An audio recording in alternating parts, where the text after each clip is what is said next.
I pay $650 a month for 1,200 square feet of living space. In this economy, that's not just a good deal, it's a clerical error. Or at least, that's what I told myself when I signed the lease without asking enough questions. I'm a 24-year-old freelance graphic designer. I don't need a commute, I don't need roommates, and I definitely don't need a buzzing city center. What I needed was cheap rent and good lighting. I found both off a 2-lane county highway in rural Ohio, about 40 minutes south of Columbus. The building is a brick block constructed in 1952.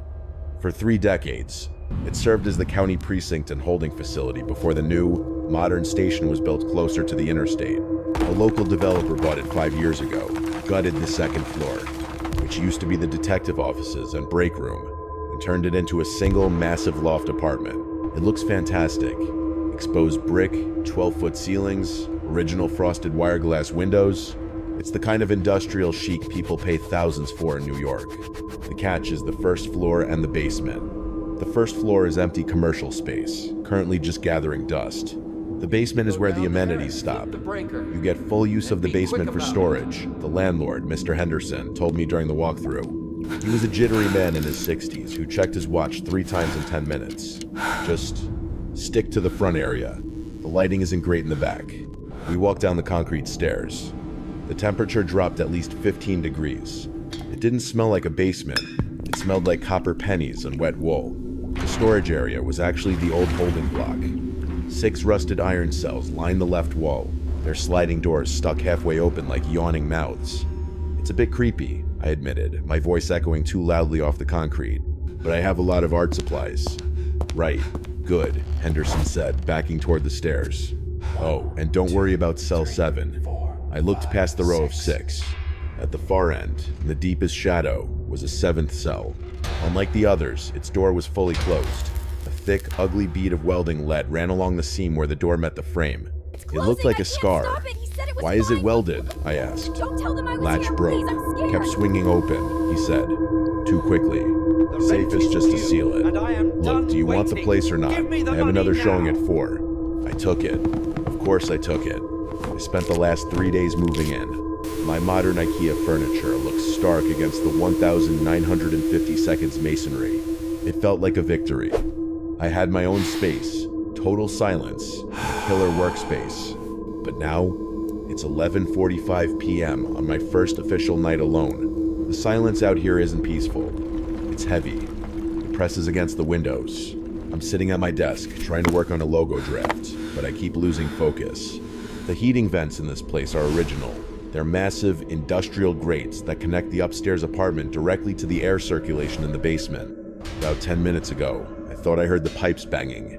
Old buildings make noise, I know that. But the sound wasn't a metallic clang.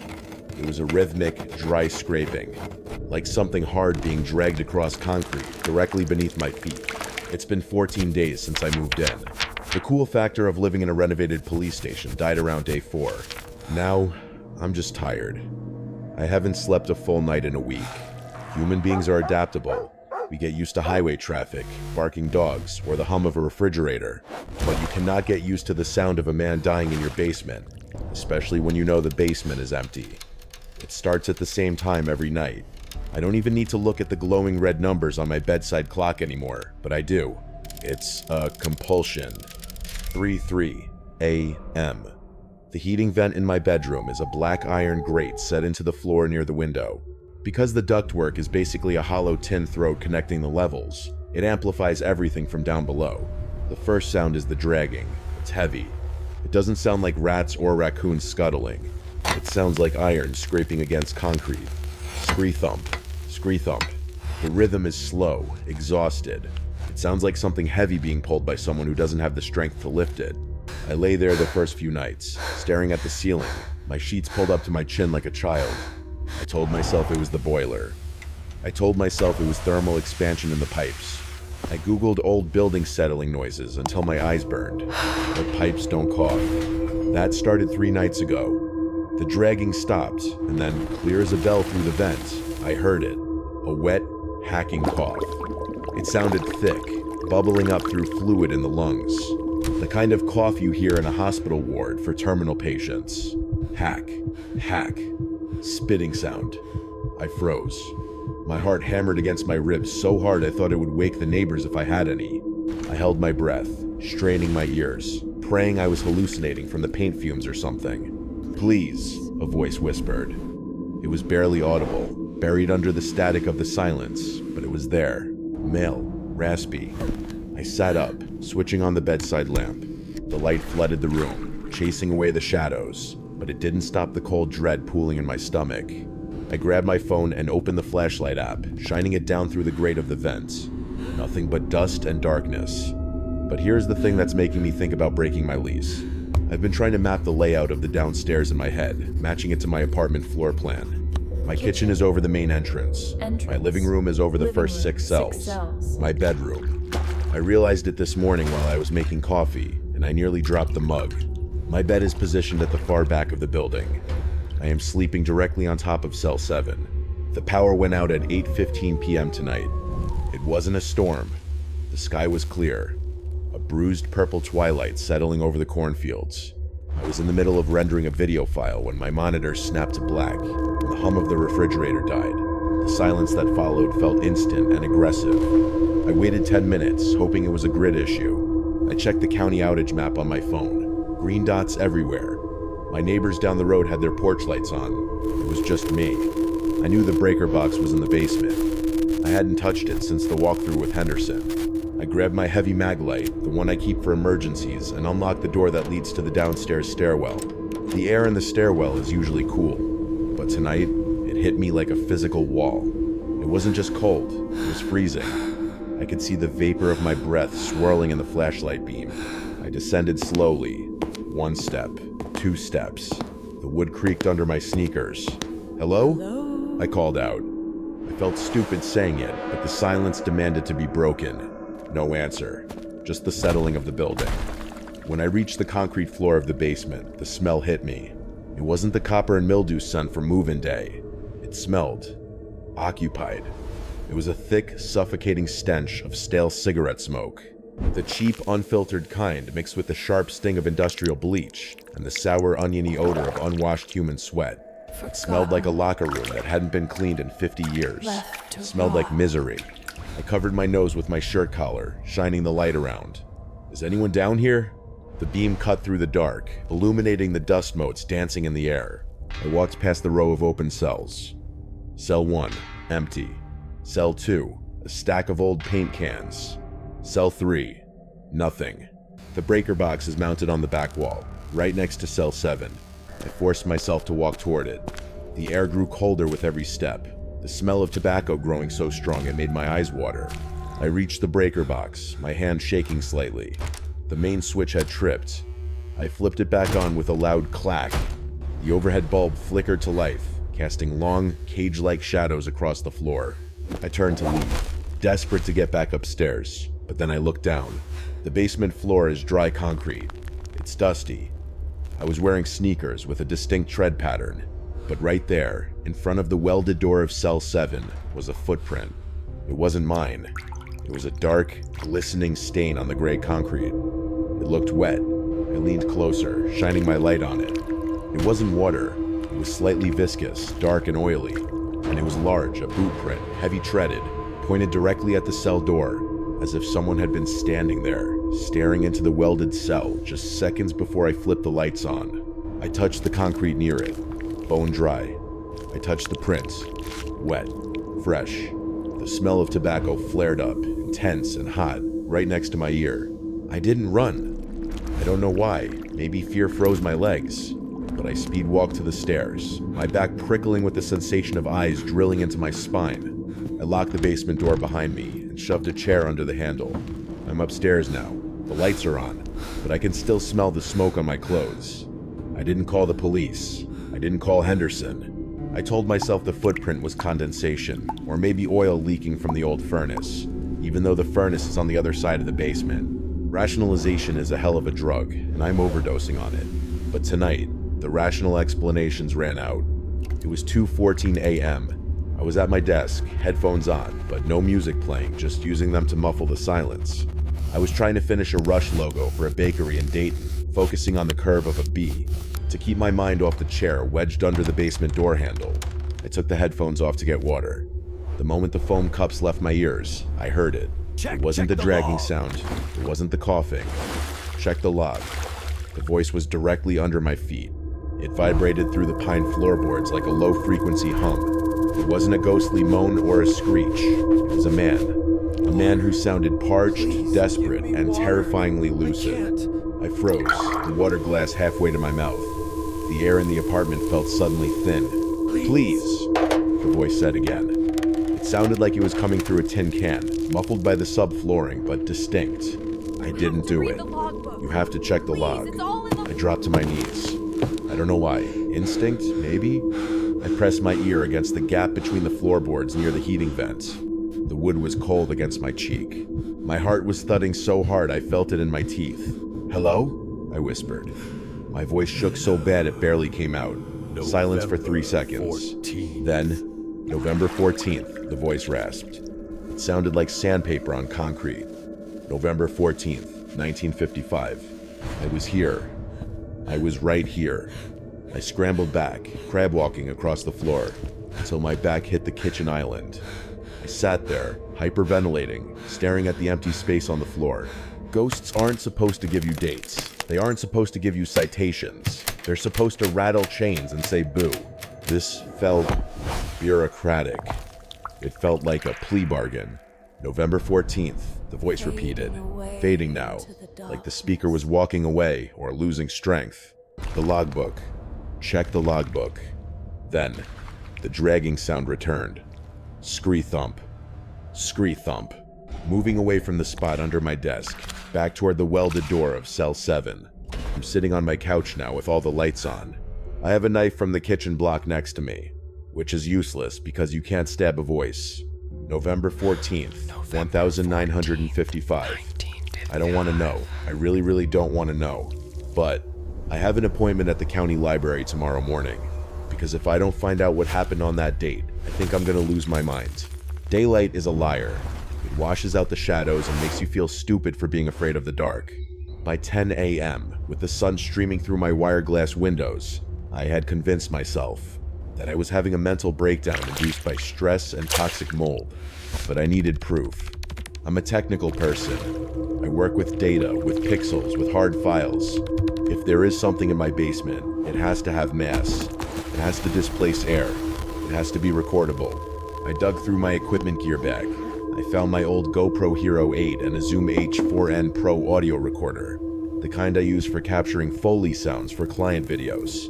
It's sensitive enough to pick up a pin drop from across a room. If there's a squatter down there playing tricks on me, I'm gonna catch them. If it's rats, I'll hear them scurry. I went to the gas station down the road first. The clerk, a bored teenager with green hair, stared at me when I asked for a pack of unfiltered Lucky Strikes. It was a guess, based on the smell from last night. The sharp, acrid scent of 1,950 seconds tobacco. If I'm dealing with a squatter, they'll steal them. If I'm dealing with something else, well, paranormal forums call it a trigger object. I unlocked the basement door at noon. The smell was faint today, just the underlying mildew and damp concrete. I walked down the stairs, my resolve hardening with every step.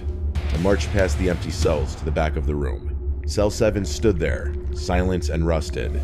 The weld marks on the door looked like healed keloid scars. I set up the tripod on top of an old wooden crate about 10 feet away from the cell. I angled the GoPro so the frame captured the entire width of the welded door and the floor directly in front of it. I taped the zoom recorder to the tripod leg, turning the gain up to high. "Okay," I whispered. My voice sounded small in the cavernous space. I took the pack of Lucky Strikes, peeled off the cellophane wrapper just enough to expose the foil, and placed it on the concrete, right in the center of where the wet footprint had been the night before. "If you want to smoke," I said, feeling ridiculous, addressing the empty air. "Here." I hit record on the camera. The red light blinked. 1, 2, 3. I hit record on the audio. The levels danced near the bottom, picking up the low hum of the boiler.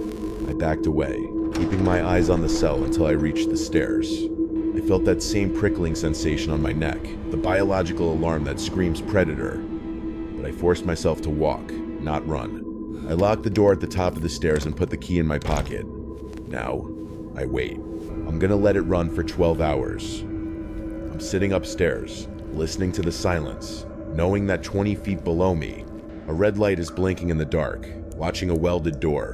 It's 6 p.m. now. The sun is setting. The shadows are getting long again, and I have a terrible feeling that I just invited something to dinner. I didn't sleep. I just laid in bed staring at the ceiling until the sun turned the windows gray. At 7 a.m. sharp, I went downstairs to retrieve the equipment. The basement air was still. The heavy, oppressive feeling from the night before had dissipated, replaced by a cold, clinical silence. I walked to the crate. The camera was off, battery died, which shouldn't have happened on a full charge in 7 hours. The zoom recorder was still blinking, running on its separate AAs. Then I looked at the floor. The pack of Lucky Strikes was gone. A chill ran up my hamstrings. I scanned the floor, thinking maybe rats dragged it away. Then I shone my flashlight beam into cell 7. My breath hitched in my throat. The cellophane wrapper and the foil insert were lying in the center of the cell floor, about 4 feet back from the bars. They were crumpled up, catching the light like jagged little diamonds. I walked up to the bars. I pulled on them. Solid iron. I checked the weld on the door. Unbroken, thick, and covered in decades of rust. There is no gap in those bars wider than 3 inches. A human hand couldn't fit through to toss the trash that far back, and the angle was wrong for a throw.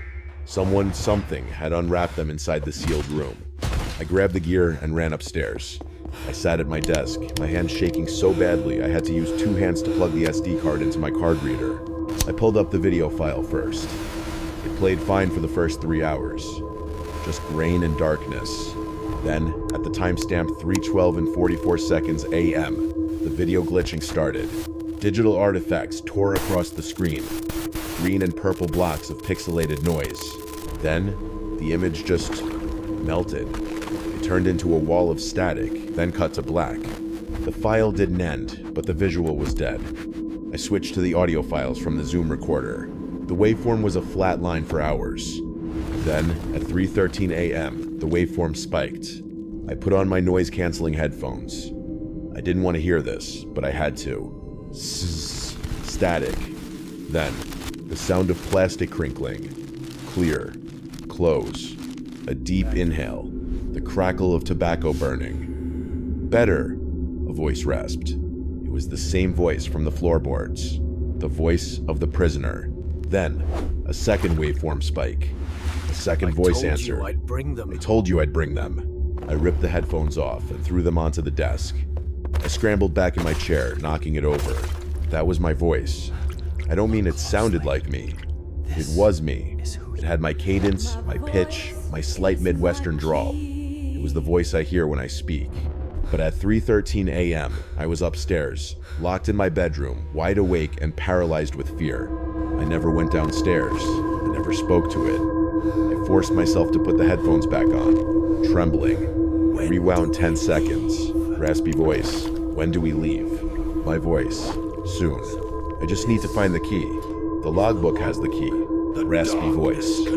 Don't make me wait, boy. It's dark in here. My voice. I know. I'm working on it. The audio cut to a high-pitched electronic squeal. Then silence. I sat there, the taste of bile rising in my throat. It's not just haunting the basement. It's learning. It's recording me. It's using my voice to have conversations with itself. Or worse, it thinks I'm someone else. And it thinks I promised to let it out. I couldn't stay in the apartment. The idea that something was using my voice, stealing it, remixing it, made my own throat feel tight. I grabbed my keys and drove into town, needing to be around other people, even if they were just strangers in a grocery store parking lot. I ended up at the county library. It's a low brick building that smells of carpet cleaner and old paper. I needed to know who Elias Vane was. I needed to know why November 14th mattered.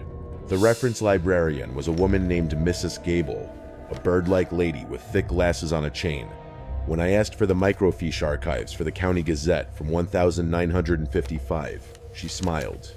When I mentioned the specific date, November 14th, and the old precinct address, her smile vanished.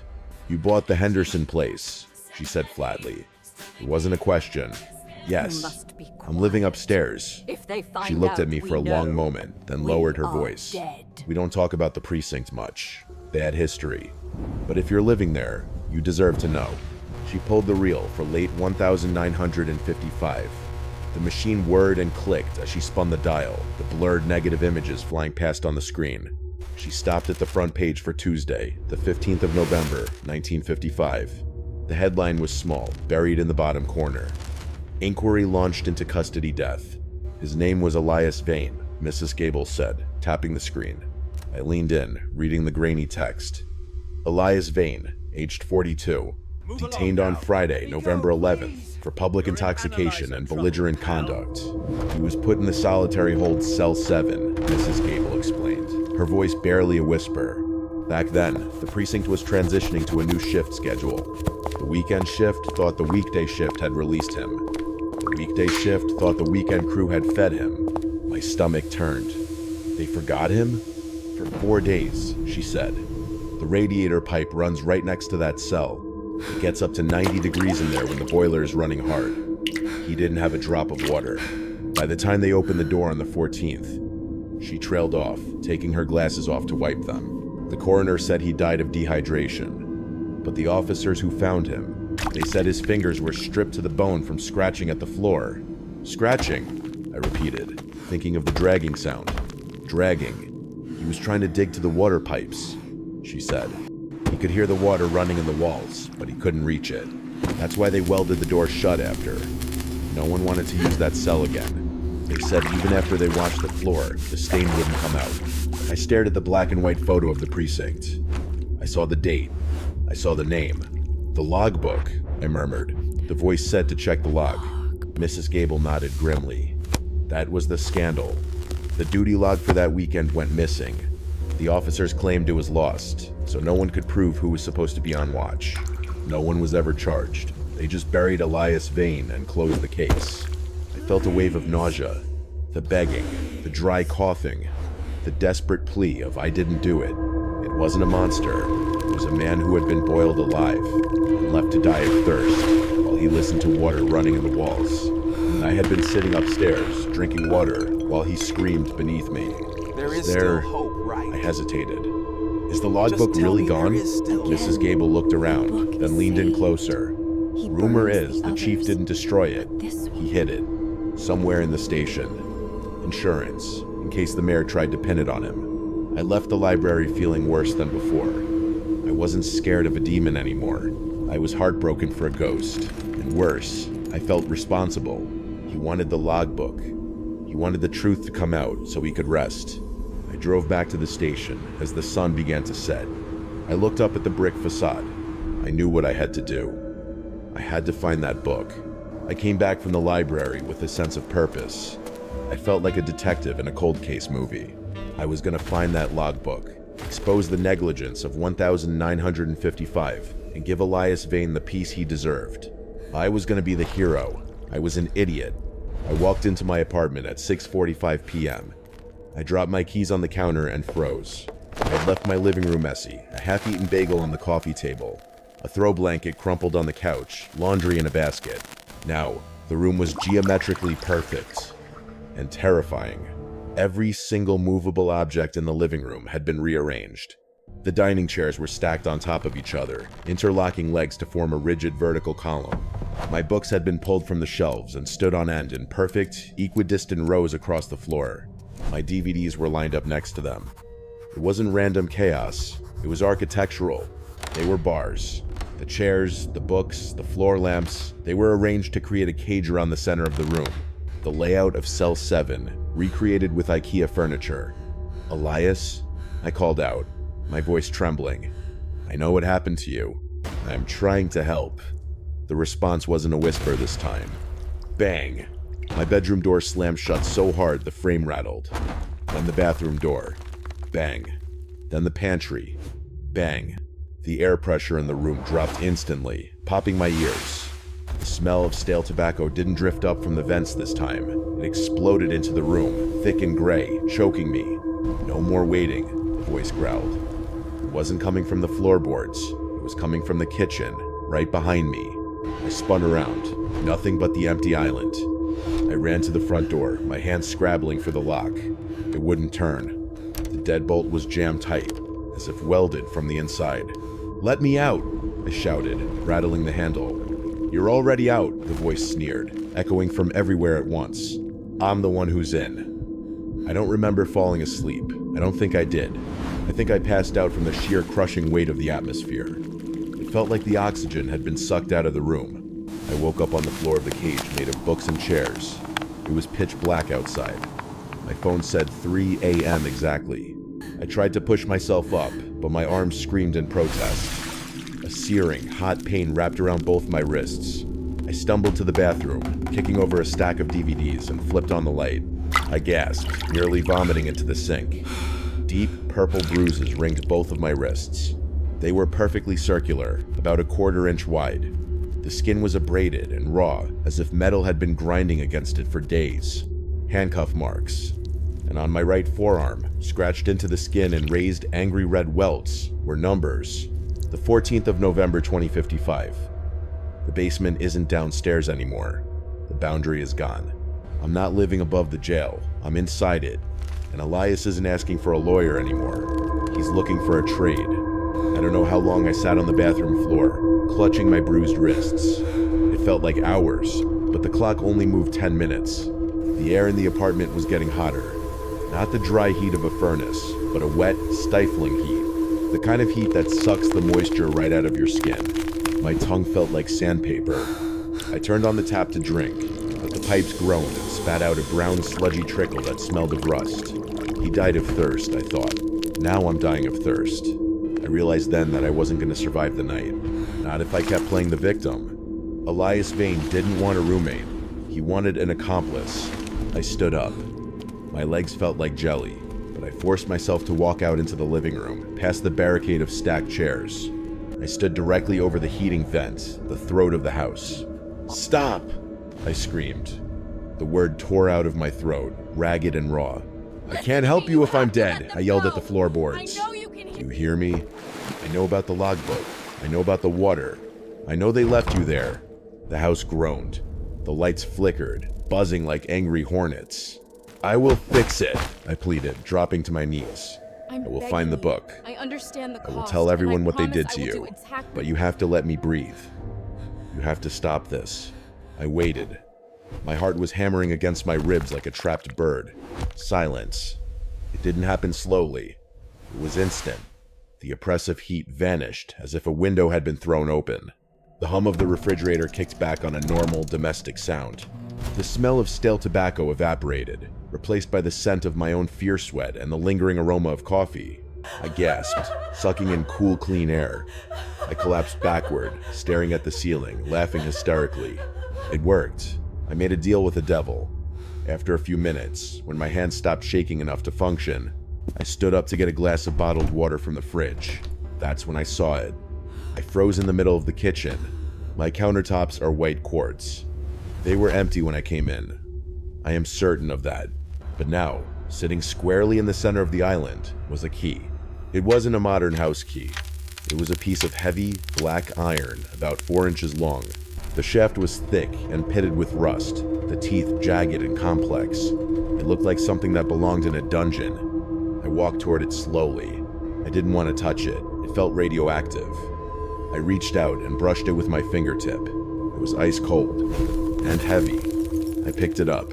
The weight of it was substantial in my palm. This wasn't a prop. This was the master key. The key that had been lost in 1955. The key that could open the cells. Elias had upheld his end of the bargain. He stopped the haunting. Now he was waiting for me to uphold mine. He didn't just want the truth revealed. He didn't just want the logbook found. He wanted the door open. I looked at the clock. 3:30 a.m. I grabbed the heavy flashlight. I grabbed the key. I unlocked my front door. It turned easily this time and stepped out into the hallway. I have to go back down. The basement door wasn't locked. I had shoved a chair under it earlier, but the chair was now moved aside, sitting neatly against the wall. I took the first step down. The air wasn't cold anymore. It wasn't hot either. It was completely, terrifyingly neutral. The silence wasn't empty. It was held breath. It was the silence of a theater right before the curtain rises. I gripped the heavy iron key in my right hand and the flashlight in my left. The beam cut through the dark, illuminating the dust motes that hung suspended in the air, motionless. "I'm here," I whispered. "I'm bringing the key." No answer. No dragging sound. No coughing. Just the hum of the refrigerator upstairs, fading as I descended deeper into the earth. I reached the bottom landing. The 6 open cells gaped like missing teeth. I walked past them, my footsteps echoing wetly on the concrete, though the floor was dry. I reached cell 7. It looked different up close. I had always kept my distance, repelled by the smell and the fear. Now, standing inches from the bars, I shone my light directly on the locking mechanism. The weld Henderson had talked about wasn't a clean professional job. It was a messy, frantic glob of lead and steel melted over the sliding track. But the keyhole itself, a dark, rectangular maw in the iron box, was clear. I raised the key. My hand was trembling. "You died here," I said softly, trying to honor the moment. "They forgot you. I'm sorry." I leaned in to guide the key into the slot. That's when the flashlight beam caught the door frame. I stopped. The steel frame of the cell door was thick, painted a peeling industrial gray, but all around the lock housing, the paint was stripped away. The metal was gouged deep, bright silver scars cutting through the rust. I ran my thumb over one of the marks. It was a furrow, curling inward. My stomach dropped. If Elias had been locked inside, scratching to get out, the marks would be on the inner side of the bars. They would be on the back of the door. These marks were on the outside. They were violent, frantic gouges surrounding the lock and the handle, as if someone on the outside had been desperately trying to force the door open, or trying to hold it shut while something pulled from the other side. "Wait," I whispered. The logic didn't fit. If he died of thirst inside, why was the damage out here? A cold breeze brushed against my ear, smelling not of smoke, but of wet earth and rot. "Open it," the voice rasped. It didn't sound like a plea anymore. It sounded hungry. I hesitated, the key hovering an inch from the lock. "Why are the scratches on the outside, Elias?" "Open it." The command hit me like a physical blow. My hand moved on its own, spasms of fear overriding my brain. I jammed the key into the lock. It slid in with a wet, slick sound, like a knife entering meat. The heavy iron tumblers inside clacked. 1, 2, 3. The weld on the track groaned, then snapped with a sound like a gunshot. I looked through the bars into the darkness of the cell. The flashlight beam hit the back wall. There was no bed, no toilet, no bucket. Written on the back wall, in what looked like dried brown paint or blood, were words. Not "help me," not "water." The words were, "Keep it shut." My brain processed the words on the wall, "Keep it shut," about a half second too slow. My hand had already completed the turn. The heavy iron mechanism inside the lockbox slammed home with a sound like a sledgehammer hitting a tombstone. It was a final, irreversible thud that echoed up the stairs and, I'm sure, through the entire foundation of the building. "No," I whispered, gripping the key, trying to twist it back. It was stuck fast. Fused. "Thank you," the voice said. It wasn't coming from the floorboards. It wasn't coming from the air. It was standing directly in front of me, inches from my face, separated only by the bars. And it wasn't the raspy, dying voice of Elias Vane anymore. It was smooth, dark, wet. The realization hit me like a bucket of ice water. The scratches on the outside. The weld on the outside. The logbook that went missing. Elias Vane wasn't the prisoner. Elias Vane was the officer who found this thing. He wasn't forgotten in the cell. He had welded himself into the building to keep it contained. He hadn't died of thirst because of negligence. He had died keeping the door closed.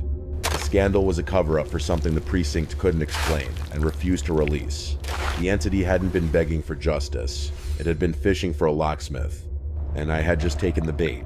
The sliding door, which should have been seized by 50 years of rust, glided open with a terrifying greased silence. The darkness inside the cell didn't stay inside.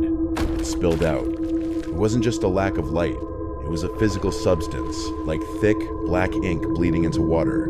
It rolled over the threshold, swallowing the beam of my flashlight. I stumbled back, dropping the light. I clattered on the concrete, the beam spinning wildly, illuminating flashes of the nightmare.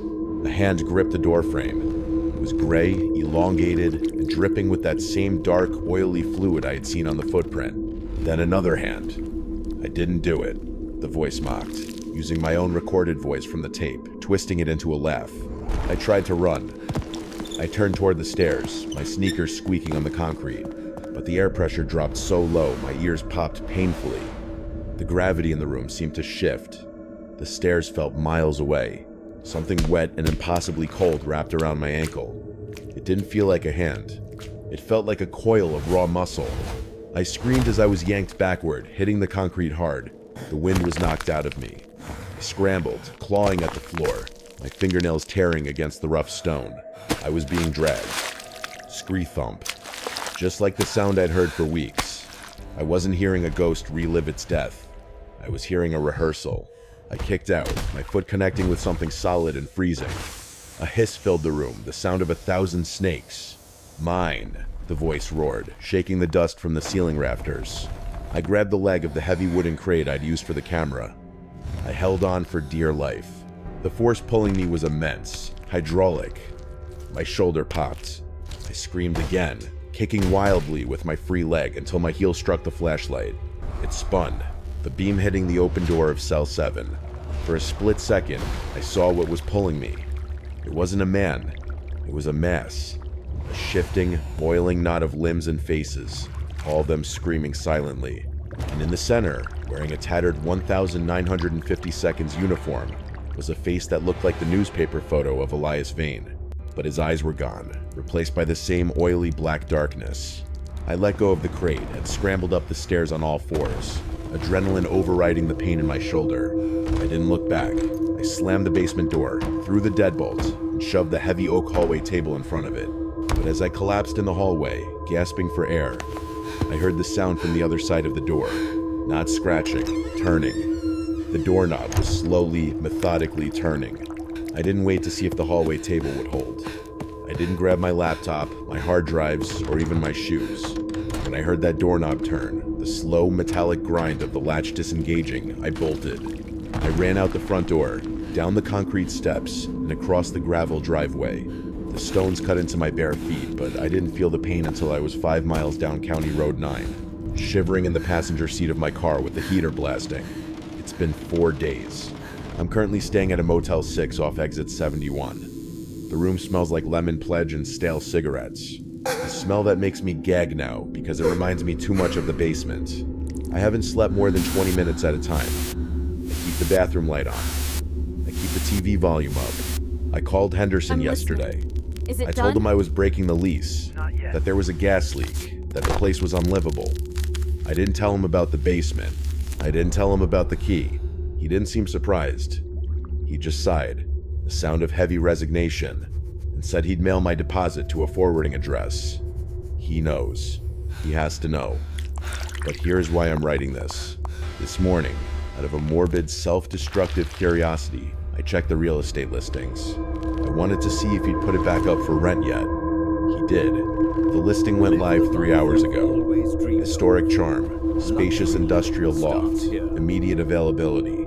I clicked through the photos. They were the same ones from when I rented it. The bright kitchen, the sunlit living room, the polished floors. But he had added a new ones at the end, probably to show off the storage space to justify the rent hike. Photo 24 of 24. The basement. The photo must have been taken yesterday. The lighting is harsh, the flash reflecting off the concrete floor. You can see my footprints in the dust. You can see the wooden crate I left behind. And you can see cell 7. The welded door is gone. Not just open, gone. Ripped off the hinges.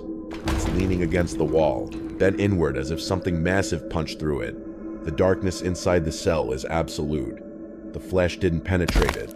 But if you zoom in, and God help me, I zoomed in, you can see something on the floor of the cell, just at the edge of the shadow. It's my camera. The GoPro I dropped. The red recording light is on. I released it. Whatever Elias Vane trapped down there in 1955, whatever he sacrificed himself to hold back, I let it out. I thought I was solving a mystery. I thought I was helping a ghost. But I was just the idiot with the key. I'm leaving Ohio tonight. I don't know where I'm going, but I know I can't stay here. The water in the motel shower this morning tasted like copper. The air in my room feels heavy, wet, and cold. If you see a listing for a renovated police station on Route 9, don't click on it. Don't tour it. And if you hear scratching in your walls or a wet hacking cough from your vents, don't investigate. Run. Just run.